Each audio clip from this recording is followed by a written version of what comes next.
बाद अगली खबर की ओर हम चलते हैं। दक्षिण कोरिया में तनाव की स्थिति बनी हुई है। मार्शल लॉ लगाने के कारण अपदस्थ राष्ट्रपति यून सुक योल की गिरफ्तारी के लिए पहुंची एजेंसी सीआईओ की योल समर्थकों और राष्ट्रपति के अंगरक्षकों के साथ झड़प हो गई। दरअसल सोल की एक अदालत ने मंगलवार को अपदस्थ राष्ट्रपति के खिलाफ गिरफ्तारी वारंट जारी किया था। आपको बता दें कि दक्षिण कोरिया में राष्ट्रपति पद से हटने के बाद भी यून की सुरक्षा की जिम्मेदारी सेना के जवानों पर है। ये रिपोर्ट देखिए।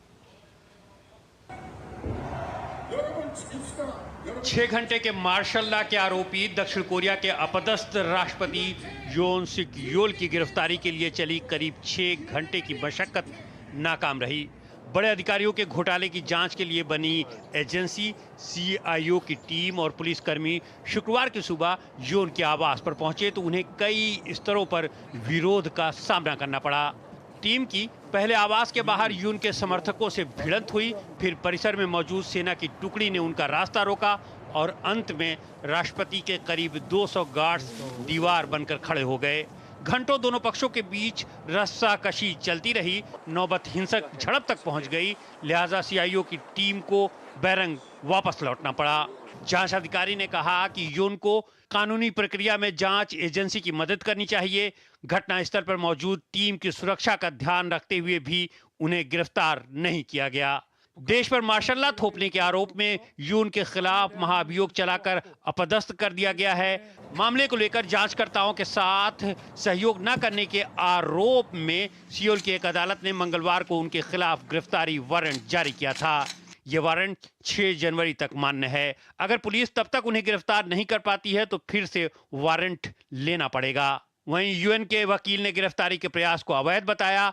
बता दें कि दक्षिण कोरिया में राष्ट्रपति पद से हटने के बाद भी यूएन की सुरक्षा की जिम्मेदारी सेना के जवानों पर है। दरअसल पिछले महीने 3 दिसंबर की देर रात तत्कालीन राष्ट्रपति योल ने अचानक मार्शल लॉ लागू कर दिया। पूरे देश में इसके खिलाफ भारी गुस्सा फूट पड़ा। विपक्ष संसद से लेकर सड़क तक लामबंद हो गया। मजबूरन उन्हें अपना फैसला वापस लेना पड़ा। लेकिन इसके साथ ही यून का राजनीतिक भविष्य भी तय हो गया। उनके खिलाफ महाभियोग चला और पद से हाथ धोना पड़ा और प्रधानमंत्री को कार्यवाहक राष्ट्रपति बनाया गया। लेकिन जल्द ही उनकी कुर्सी भी चली गई। हान डाक-सू पर महाभियोग को आगे बढ़ाने में अड़चन डालने का आरोप लगा। दरअसल संसद से महाभियोग पारित होने के बाद मामला उच्च अदालत में जाता है। विपक्ष ने कार्यवाहक राष्ट्रपति पर जजों की नियुक्ति में देरी का आरोप लगाया। अब वित्त मंत्री को देश का कार्यवाहक राष्ट्रपति बनाया गया है। यून ने अंतिम सांस तक लड़ने का संकल्प दोहराया है। यही उनके समर्थकों को पुलिस से भिड़ने की ताकत दे रहा है। लेकिन सवाल है कि कितनी देर तक। हर्षवर्धन पंत हमारे साथ बने हुए हैं, विदेशी मामलों के जानकार हैं, उनसे हम बातचीत करेंगे इस मामले पर। हर्षवर्धन जी, अगर हम दक्षिण कोरिया की बात करें तो इस स्थिति को, जिस तरह की वहां पर स्थिति बनी हुई है, हमारे दर्शकों को समझाइए कि क्या कुछ वहां पर हो रहा है और क्या कुछ ये स्थिति है। देखिए, जब से एक्स प्रेसिडेंट यून ने मार्शल लॉ लगाया, उसके बाद उनको रिजाइन करना पड़ा और उसके बाद वहाँ पर एक उनके खिलाफ इम्पीचमेंट प्रोसेस हुआ और उनको इम्पीच कर दिया गया। उसके बाद से जो प्रक्रिया लगातार चल रही है कि ऑपोजिशन ने फोर्सफुली यून को हटाया, उनके खिलाफ एक कैंपेन चलाई और यून ने उसको इस्तेमाल करके एक तरह से अपने लिए एक सुरक्षा कवच बना लिया। उन्होंने ये कहा कि मुझे टारगेट किया जा रहा है और अपने जो सपोर्टर्स हैं उनको उन्होंने एक तरह से इंसरेक्शन के लिए उत्साहित किया है कि आप मुझे प्रोटेक्ट करो, क्योंकि मेरा प्रोटेक्शन साउथ कोरिया का प्रोटेक्शन है, नहीं तो नॉर्थ कोरिया से जो सपोर्टेड लोग हैं वो एक तरह से साउथ कोरिया को और मुझे घेरने की कोशिश कर रहे हैं।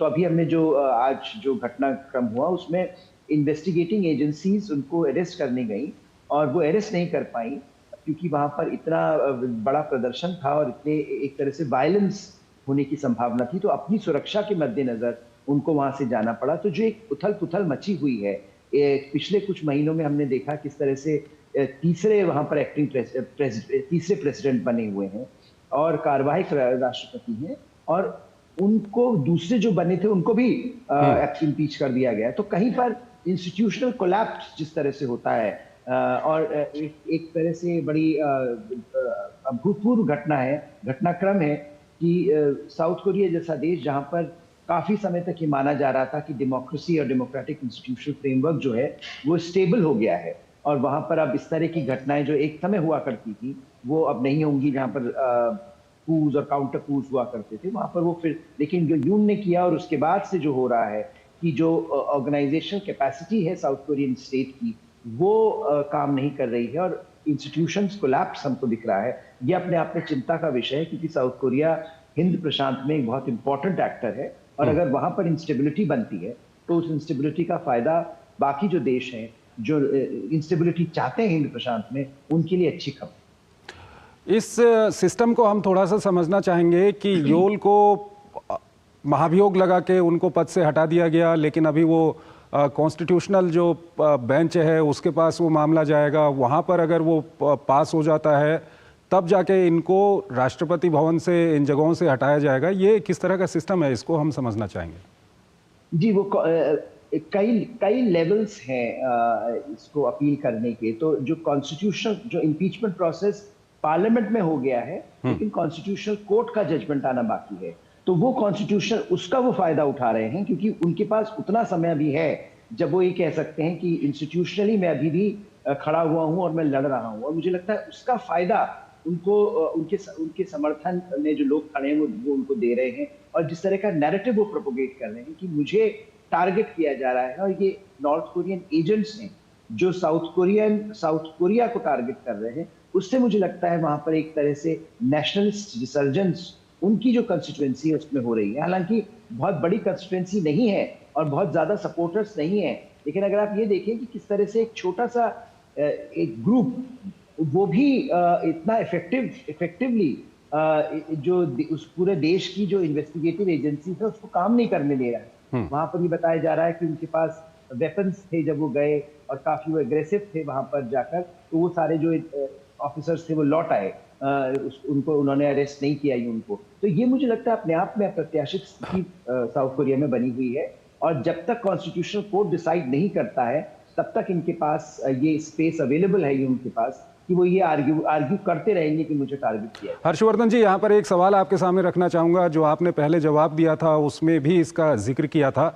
इंडो पैसिफिक की अगर हम बात करें तो यहाँ इस इलाके में जो कोरिया प्रायद्वीप का इलाका है, यहाँ पे जापान, साउथ कोरिया और यूएस का बहुत अच्छा यहाँ पर गठबंधन है, और ये जो अस्थिरता बनी हुई है दक्षिण कोरिया में, इसका कितना फ़ायदा चीन और उत्तर कोरिया उठाएंगे और कितना इसका जो घाटा है वो इस अलायंस को होगा?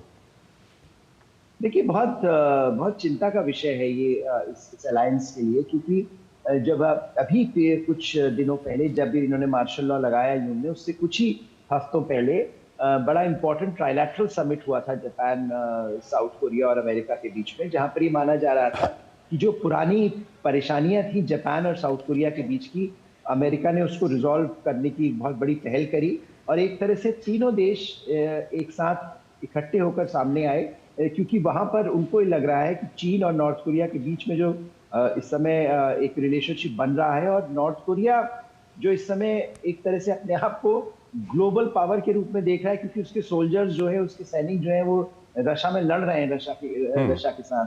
तो एक तरह से जो नॉर्थ कोरिया का प्रोफाइल है वो बढ़ रहा है, और जो साउथ कोरिया जो इतना प्रॉस्परस है, इतना इकोनॉमिकली रोबस्ट देश है, वहां पर इस तरह की परेशानी बनी हुई है। तो कहीं पर अमेरिका को ये सोचना पड़ेगा कि किस तरह से वो भी इसमें कुछ कर पाएगा या नहीं, क्योंकि अमेरिका के लिए ये बड़ा एक सेटबैक है, अमेरिकन पॉलिसी के लिए सेटबैक है, और हिंद प्रशांत के लिए भी, स्टेबिलिटी के लिए भी बड़ा सेटबैक है, क्योंकि साउथ कोरिया ने हमेशा यहाँ पर एक बहुत इंपॉर्टेंट रोल प्ले किया है उसको स्टेबल बनाने में as a mature democracy. Harshvardhan ji, बहुत बहुत शुक्रिया आपका, आप हमारे इस कार्यक्रम में जुड़े और तमाम महत्वपूर्ण जानकारियाँ आपने हमारे दर्शकों के सामने रखी। बहुत बहुत आपका शुक्रिया। और